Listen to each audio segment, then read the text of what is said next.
mu ntangiriro z'ikinyejana cya 20 nibwo mu Rwanda hageze amadini mashya. Kiliziya Gatolika niyo yayabimburiye mu mwaka w'1900 itangira isaza. Ibimenyetso by'ayo mateka n'ubu biracyahari. Bagitangira habanje kubakwa kiliziya ntoya ishakaje ibyatsi, iza gusimbuzwa rero n'iyi ngiyi igaragara yari paruwasi, yari kiliziya nini.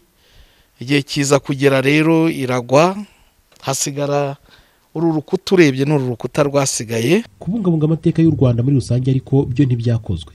Kuva ku bakoroni kugera kuri za Repubulika ya mbere n'iya kabiri hari byinshi byasibanganyijwe. Mu Rwanda ntabwo dushobora kuvuga ko ibintu biranga amateka cyangwa se biranga umuco ari ibintu bikunda kugaragarira amaso.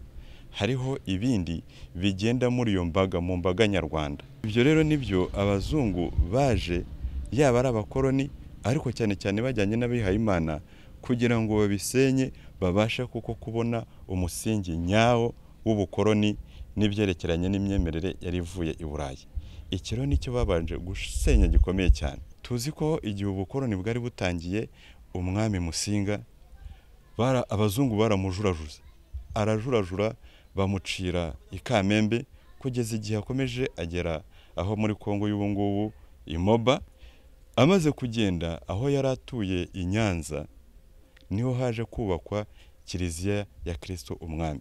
Na nyuma yaho umugabekazi Kankazi aho yari atuye, ingoro yo barayishenye, barasenya amatafari bajya kubibakisha ibindi.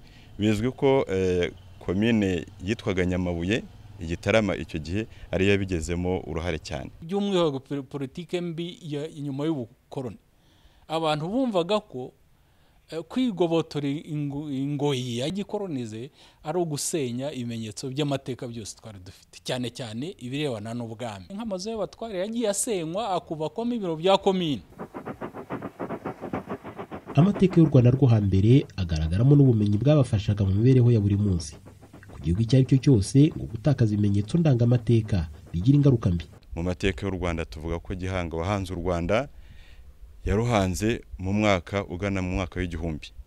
Mu 1900 rero murumva iyo myaka yose yarishize ni myinshi ku buryo ibidakwiye kuba imfabusa, ahubwo tuba dukwiriye kwigiraho.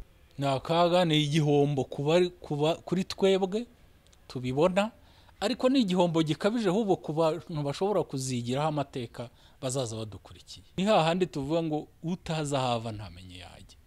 Iyo utabitse amateka yawe ngo bungabunge uyabungabunge ukiriho uyu munsi, ntushobora no guteganya ibizaza.